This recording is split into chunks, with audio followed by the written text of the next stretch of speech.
Salut! Bienvenue dans À Cheval, le podcast de l'équitation collaborative.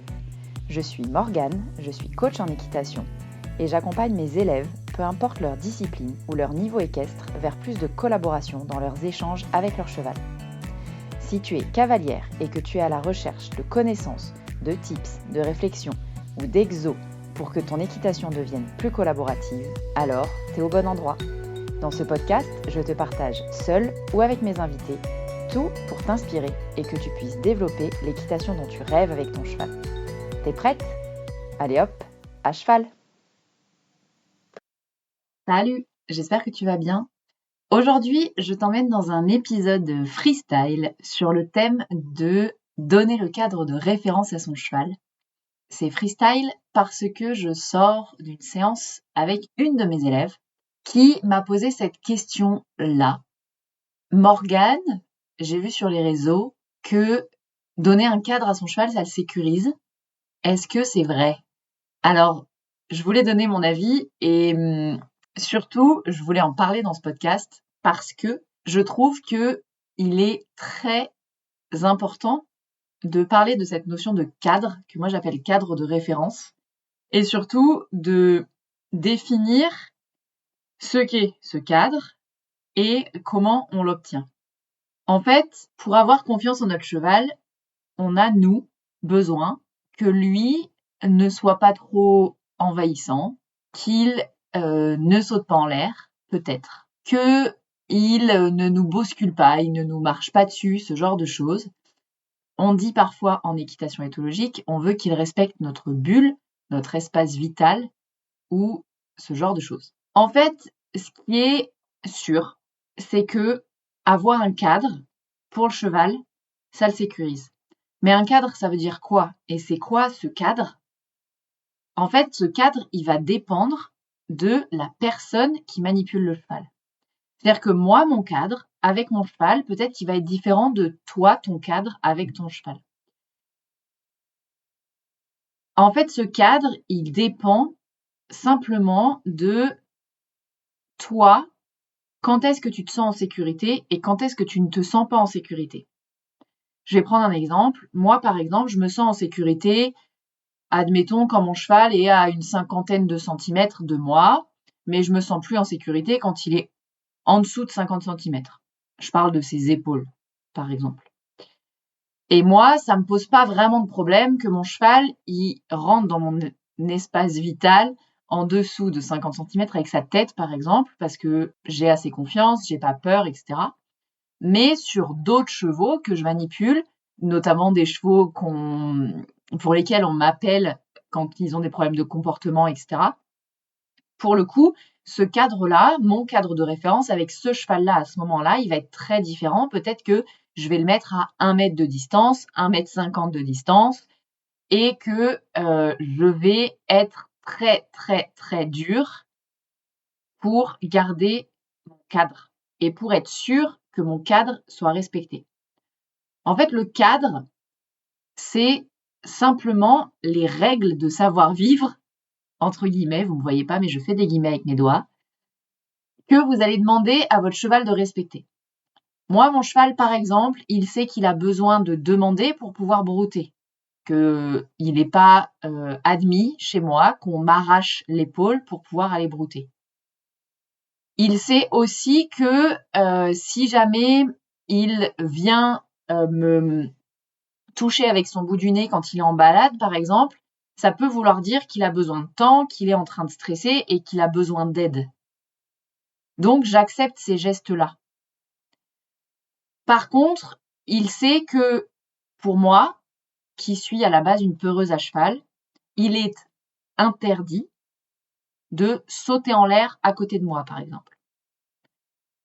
Quand je suis à cheval, il est interdit de faire des sauts de mouton, des coups de cul. Par contre, il est possible de demander des temps de pause ou de demander d'aller un peu plus vite, de demander de s'arrêter.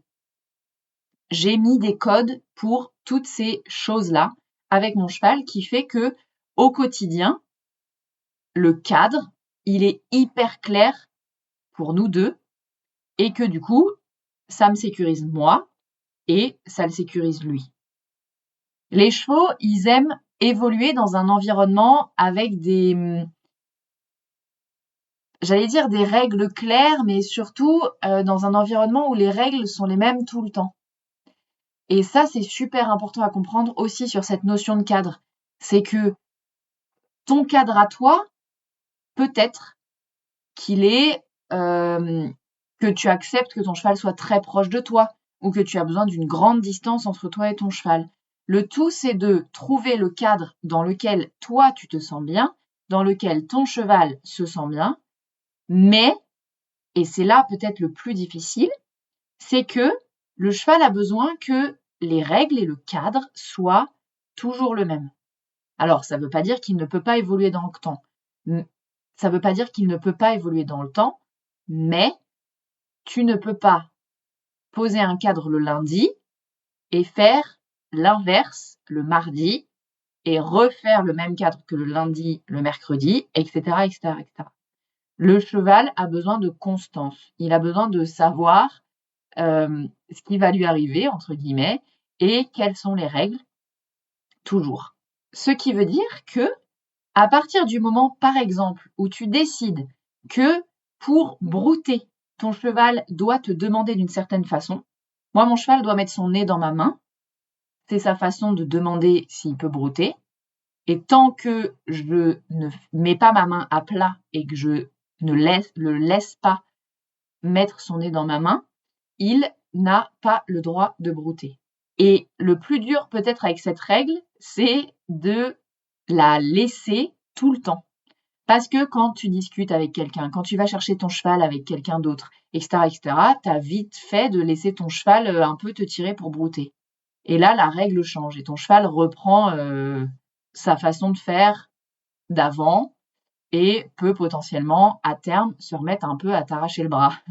Donc, cette notion de cadre, en fait, elle est super importante et j'adore. Et avec mes élèves, c'est un des premiers trucs que je leur explique, c'est que moi, le cadre avec leur cheval, il va être le cadre qui me permet, moi, de me sentir bien et en sécurité.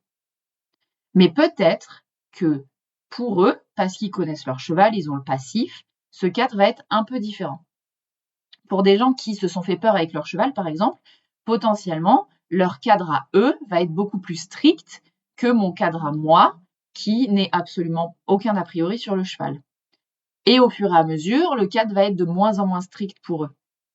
Mais ce qu'on a expérimenté aujourd'hui avec cet élève, avec qui on travaille les bases, c'est vraiment que, en fait, si le cadre change tout le temps, les chevaux s'agacent et décident de faire ce qu'ils ont décidé de faire, coûte que coûte. C'est ce qui s'est passé avec son cheval. C'est-à-dire qu'on avait un cadre très précis lors de notre dernier cours il y a quelques mois, et puis pendant ces quelques mois, elle a évolué toute seule, et puis elle a relaissé faire ce que son cheval avait décidé de faire tout le temps. C'est-à-dire que c'est lui qui décidait de tout le temps. Et à un moment, quand elle voulait demander des choses, clairement, il lui expliquait que trop pas, ça allait pas se passer comme ça, et que c'était de toute façon lui qui décidait. À partir du moment où, là, en une demi-heure de temps aujourd'hui, on a remis un cadre clair, où on a réexpliqué au cheval, si tu veux brouter, tu fais tel code avant, tu ne rentres pas dans mon espace, tu marches quand je t'ai donné l'autorisation de marcher. Alors ça fait un peu strict et militaire comme cadre aujourd'hui, mais que je vous explique, mais pour le coup, parfois on a besoin de passer par la remise d'un cadre strict pour pouvoir se permettre d'être un peu plus cool derrière, mais pour clarifier les choses avec le cheval. Que le cheval, il comprenne qu'on n'est pas un pote, on fait pas 600 kilos non plus, et que s'il veut que je bouge, il va pas me passer dessus, quoi. Comme ils peuvent faire avec certains de leurs copains au pré. Parfois, pour faire bouger leurs copains au pré, ils leur viennent dessus, ils leur rentrent dedans et les copains, ils se poussent. Mais avec nous, humains, c'est pas possible de réagir comme ça. Et c'est à nous d'expliquer à notre cheval en permanence que ça, ce n'est pas possible et qu'il y a d'autres façons de demander les choses. Les autres façons, c'est à vous de les déterminer avec votre cheval. Moi, j'ai mes codes, j'ai les codes que je donne à mes élèves. Certains en prennent, certains n'en prennent pas. Mais vraiment, c'est super important pour vous être en sécurité, pour que votre cheval se sente en sécurité, de définir ce qu'est, vous, votre cadre de référence. C'est vraiment une notion dont on parle assez peu et on a souvent, je sais pas, dis-moi si toi, tu as déjà défini clairement ton cadre. Si tu as déjà pris une feuille, un stylo et que tu t'es posé pour te dire, moi, j'ai besoin que mon cheval soit à telle distance de moi, j'ai besoin qu'il me dise s'il veut brouter d'une autre façon que de me tirer le bras, j'ai besoin qu'il trouve une autre façon de s'exprimer que de sauter en l'air à côté de moi. J'ai du mal à gérer le fait qu'il piaffe à côté de moi quand il est un peu excité. Donc, je vais essayer de lui proposer une autre solution plutôt que celle-là pour que mon cadre y soit non négociable.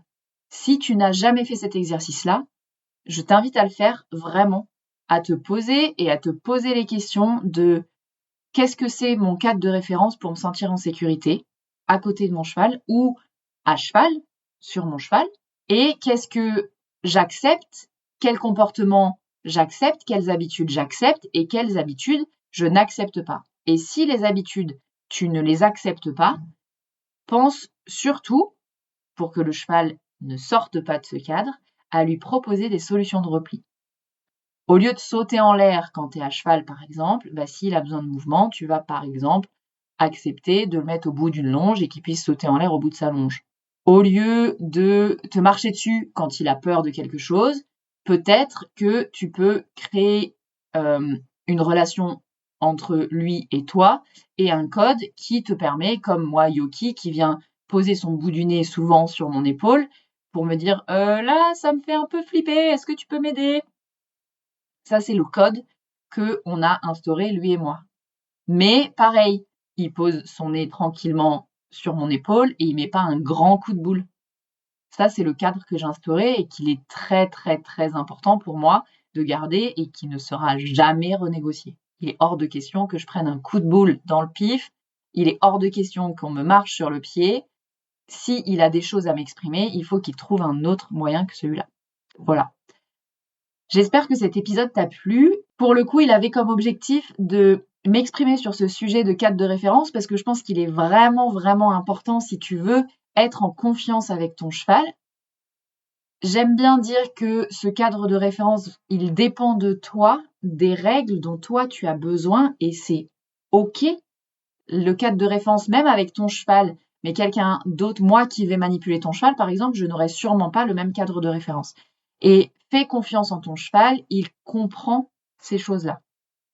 Ils comprennent que moi, j'ai besoin de plus d'espace que toi, par exemple, ou vice-versa. Et surtout, pour que ce cadre soit clair, fais en sorte qu'il soit toujours le même. Toute la semaine, que tu laisses le même cadre à ton cheval, que les règles restent les mêmes, peu importe si tu es en train de discuter avec un ami, peu importe si tu es concentré, pas concentré, etc.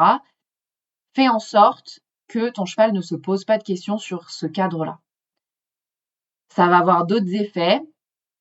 Ça va avoir l'effet aussi de te permettre à toi de te concentrer sur ce que tu es en train de faire avec ton cheval maintenant et du coup à te mettre dans l'instant présent et du coup profiter des moments que tu passes avec ton cheval.